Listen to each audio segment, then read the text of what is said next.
Praise lord. మత్తయి సువార్త 14వ అధ్యాయము చదువుకుందాం. ఆ సమయమందు చతుర్థాధిపతి అయిన హేరోదు యేసును గూర్చిన సమాచారం విని, ఇతడు బాప్తీసమిచ్చి యోహాను, అతడు మృతుల్లో నుండి లేచి ఉన్నాడు, అందువలననే అద్భుతములు అతని యందు క్రియారూపములగుచున్నవని తన సేవకులతో చెప్పెను. ఏలయనగా నీవు నీ సహోదరుని ఫిలిప్పు భార్యగు హేరోదియను ఉంచుకొనుట న్యాయము కాదని యోహాను చెప్పగా, హేరోదు ఆమె నిమిత్తము యోహాను పట్టుకుని బంధించి చెరసాల్లో వేయించి ఉండెను. అతడు ఇతని చంపగోరను గాని జనసమూహమును ఇతని ప్రవక్తని ఎంచినందున వారికి భయపడాను. అయితే హేరోదు జన్మదినోత్సవం వచ్చినప్పుడు హేరోదియ కుమార్తె వారి మధ్య నాట్యమాడి హేరోదును సంతోషపరిచెను గనుక ఆమె ఏమి అడిగినను ఇచ్చేదనని అతడు ప్రమాణపూర్వకంగా వాగ్దానం చేశాను. అప్పుడు ఆమె తన తల్లి చేత ప్రేరేపింపబడినదై, బాప్తిస్మిచ్చి యోహాను తలను ఇక్కడ పళ్ళెంలో పెట్టి నాకు ఇప్పించుమని అడిగిన. రాజు దుఃఖపడినను తాను చేసిన ప్రమాణము నిమిత్తమును తనతో కూడా భోజనమునకు కూర్చున్న వారి నిమిత్తమును ఈయన ఆజ్ఞాపించి బంట్రోతును పంపి చెరసాల్లో యోహాను తల కొట్టించాను. వాడు అతని తల పళ్ళెంలో పెట్టి తెచ్చి ఆ చిన్నదానికి ఇచ్చాను. ఆమె తన తల్లి యొద్దకు దాన్ని తీసుకుని వచ్చాను. అంతటా యోహాను శిష్యులు వచ్చి శవమును ఎత్తుకుని పోయి పాతిపెట్టి యేసునొద్దకు వచ్చి తెలియజేసిరి. యేసు ఆ సంగతి విని ధోని ఎక్కి అక్కడ నుండి అరణ్య ప్రదేశమునకు ఏకాంతముగా వెళ్ళాను. జన సమూహములు ఆ సంగతి విని పట్టణములో నుండి కాలినడకను ఆయన వెంట వెళ్ళిరి. ఆయన వచ్చి ఆ గొప్ప సమూహమును చూచి వారి మీద కనికరపడి వారిలో రోగులైన వారిని స్వస్థపరిచెను. సాయంకాలం అయినప్పుడు శిష్యులు ఆయన వద్దకు వచ్చి, ఇది అరణ్య ప్రదేశం, ఇప్పటికే ప్రొద్దుపోయాను. ఈ జనులు గ్రామంలోనికి వెళ్ళి భోజన పదార్థములు కొనుక్కున్నటకై వారిని పంపివేయమని చెప్పిరి.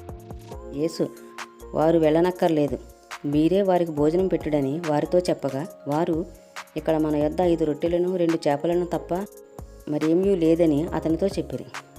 అందుకైన వాటిని నా యొద్దకు తెండని చెప్పి పచ్చిక మీద కూర్చుండుడని జనులకు ఆజ్ఞాపించి ఆ 5 రొట్టెలను 2 చేపలను పట్టుకుని ఆకాశం వైపు కన్నులెత్తి ఆశీర్వదించి ఆ రొట్టెలు విరిచి శిష్యులకిచ్చాను. శిష్యులు జనులకు వడ్డించిరి. వారందరూ తిని తృప్తి పొందిన తర్వాత మిగిలిన ముక్కలు 12 గంపల నిండా ఎత్తిరి. స్త్రీలను పిల్లలను గాక తినిన వారు ఇంచుమించు 5,000 మంది పురుషులు. వెంటనే ఆ జనసమూహములను తాను పంపివేయనంతలో తన శిష్యులు ధోని ఎక్కి తనకంటే ముందుగా అద్దరికి వెళ్ళవలనని ఆయన వారిని బలవంతము చేసెను. ఆయన జనసమూహములను పంపివేసి ప్రార్థన చేయుటకు ఏకాంతముగా కొండ ఎక్కిపోయి సాయంకాలం అయినప్పుడు ఒంటరిగా ఉండెను. అప్పటికా ధోని దరికి దూరముగా నుండగా గాలి ఎదురైనందున అలల వలన కొట్టబడుచుండెను. రాత్రి 4వ జామున ఆయన సముద్రం మీద నడుచుచు వారి యొద్దకు వచ్చాను. ఆయన సముద్రం మీద నడుచుట శిష్యులు చూసి తొందరపడి భూతమని చెప్పుకుని భయము చేత కేకలు వేసిరి.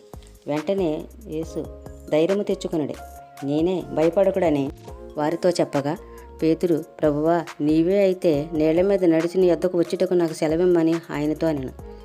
ఆయన రమ్మనగానే పేతురు ధోని దిగి యేసునొద్దకు వెళ్ళుటకు నీళ్ల మీద నడిచాను. కానీ గాలిని చూచి భయపడి మునిగిపోసాగి, ప్రభువా, నన్ను రక్షించుమని కేకలు వేశాను. వెంటనే యేసు చెయ్యి చాపి అతను పట్టుకుని, అల్పవిశ్వాసి, ఎందుకు సందేహపడితివని అతనితో చెప్పాను. వారు ధోని ఎక్కినప్పుడు గాలి అణిగెను.